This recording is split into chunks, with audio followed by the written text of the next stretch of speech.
Belinda and HarperAudio Australia present this unabridged recording of Eva Reddy's Trip of a Lifetime, written by Fiona McKenzie Kekic and read by Zehra Naqvi.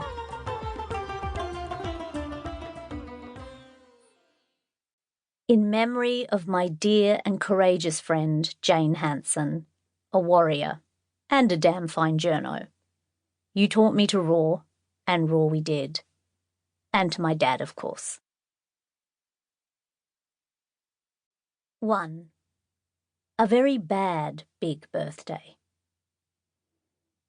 The worst day of my life begins, as so many of my very worst days do, with an early morning text from my mother, and not a few minutes before the alarm is set to go off early. This is pitch black, deep sleep, not even 5 in the morning early. I don't need to check caller ID. If the timing is appalling, if my body twitches and switches to flight or fight mode, it is my mother. Plus, my mobile is vibrating to the tune of Cliff Richard's Devil Woman. Case closed. But even by my mother's despicable standards, today's text is unconscionably early.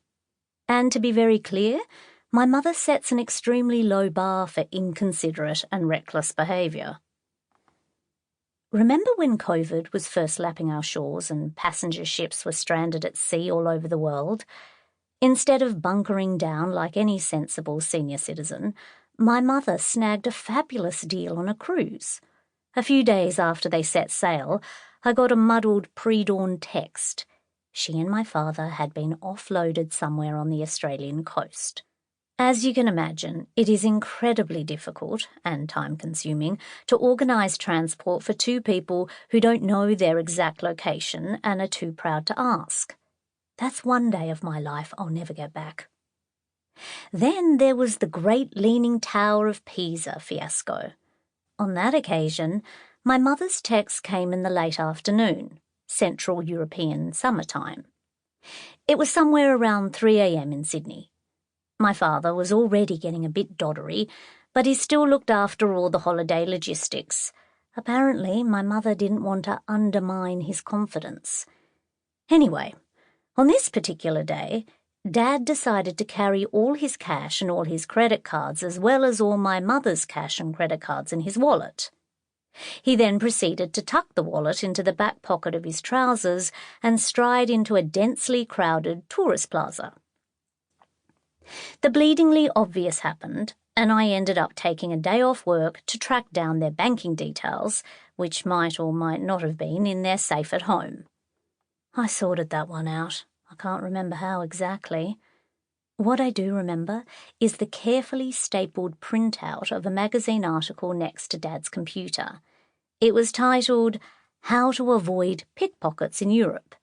He'd even highlighted some paragraphs. Now they are overseas again.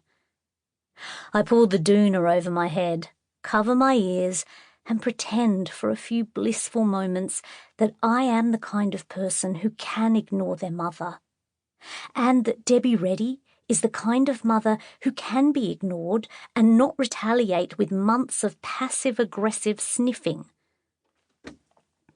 But she's currently traipsing about the subcontinent with my confused father in tow.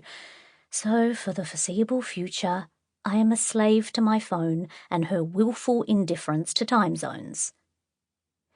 Just add 4.5 hours, I had explained to her before she boarded the plane to Sri Lanka. It really isn't that hard. But my mother had responded with a perfectly lobbed sniff and an "of course," which is her equivalent of a raised middle finger. Somewhere out of arm's reach, but well within earshot, my phone continues to belt out Cliff Richard. For a moment, I worry the commotion will wake my sleeping husband, but a quick glance across the no-man's land of our bed confirms that Jonathan is already out the door and on his way to the gym.